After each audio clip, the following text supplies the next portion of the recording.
प्रिय दोस्तों नमस्कार। गणित कक्षा 10वीं में आपका दिल से स्वागत है। आज हम आपको एक्सरसाइज 13.1 का प्रश्न संख्या 6 को सॉल्व करूंगा। प्रश्न कह रहा एक बेलन की ऊंचाई उसके व्यास की 2/3 है। एक बेलन की ऊंचाई उसके व्यास के 2/3 है। उस बेलन का आयतन 4 सेंटीमीटर त्रिज्या वाले गोले का आयतन के बराबर है। बेलन का आधार की त्रिज्या का परिकलन कीजिए। तो सबसे पहले लिखेंगे, माना कि बेलन का व्यास x है। हमको तो कुछ मालूम नहीं है बेलन की ऊंचाई, तो माना कि बेलन का व्यास x है। ये देखो हमारा बेलन का चित्र आकृति है और ये जो बेलन का पूरे व्यास है हमारा x है। तो बेलन की त्रिज्या क्या हो जाएगा, x/2। ये तो सिंपल सी बात है कि व्यास का आधा त्रिज्या, तो व्यास हमारा x तो त्रिज्या हमारा x/2। प्रश्न से बेलन की ऊंचाई व्यास का 2/3 है। यहीं पर तो ध्यान था, यहीं पकड़ना था। भी पूरे प्रश्न का सबसे बड़ा सॉल्यूशन यही एक लाइन है। कह रहा था प्रश्न से बेलन की ऊंचाई जो है ना व्यास का 2/3, पूरे का 2/3 है। तो व्यास बराबर 2/3। तो चलो h बराबर x का 2/3 यानी कि h बराबर आ गया कितना 2x/3 मान लो। अब बेलन का आयतन बराबर गोले का आयतन। तो बेलन का आयतन कितना है, πr²h। ये हमारा सूत्र होता है, बार बार कहते हैं कि हम सूत्र को याद कर लो बढ़िया से। πr²h और गोले का आयतन होता है 4/3 πr3। यही तो हमारा मेन जड़ है, इसी को तो याद करना था।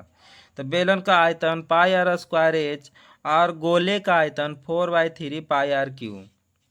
सबका मान पुट कर दो तो पाई आर बराबर x/2 का होल स्क्वायर गुने h x गुने 2/3।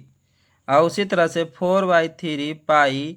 अब आर बराबर मेरा कितना था 4 सेंटीमीटर। गोले का आयतन के दे दिया था त्रिज्या ना, गोले के आयतन के बराबर है यानी 4 सेंटीमीटर त्रिज्या दे दिया था। तो गोला के त्रिज्या तो निकला हुआ है, तो 4 गुने 4 3 बार कर दो। तो अब देखो इधर भी पाई, LHS भी पाई, गुणनखंड में है, दोनों तरफ पाई, तो पाई से पाई कैंसिल। अब एक्स का 2 पावर है तो x का 2 पावर बैठा दो x² और 2 गुने 2 यानी कि 2 दूनी 4। अरे वर्ग में है तो ब्रैकेट हटाएंगे तो 2 दूनी 4 हुआ ना, x के पावर 2 यानी कि 2 के पावर 2। ठीक, तो अब ये 2x/3 हमारा ऊंचाई था और ये ने अब चलो RHS में चलो तो 4/3 गुने 4 ये सब किए थे। अब देखो गुना करो तो 2 दूनी 4, दोनों तरफ बराबर है तो भागा में आ जाता है, ये हमारा भाग। तो 2 दूनी 4 और ये 3 से 3 हमारा कैंसिल। अब बचा कौन कौन, तो अब कुछ नहीं बचा। अब डायरेक्ट चलो फिर से गुणनखंड की ओर चलो तो कह रहा है x³ बराबर 2 गुने 4 सबका जो इधर वाला था ना, इधर वाला जितना पार्ट x³ यानी कि देखो ये x² है, x के पावर 1, तीनों को जोड़ो तो x³ हो गया। ये 4 जो हमारा LHS में था RHS में जाएगा तो गुना में हो जाएगा, इधर भागा तो इधर गुना, तो सबको गुना में किए तो x³ बराबर कह सकते हैं 2 गुने 4 गुने 4 गुने 4 गुने 4। अब चलो हल कर, x³ बराबर 2 गुने 2 गुने 2 यानी 4 को 2 बार तोड़ो तो 2 गुने 2। ठीक, कहाँ से हुआ समझ में आ रहा है ना।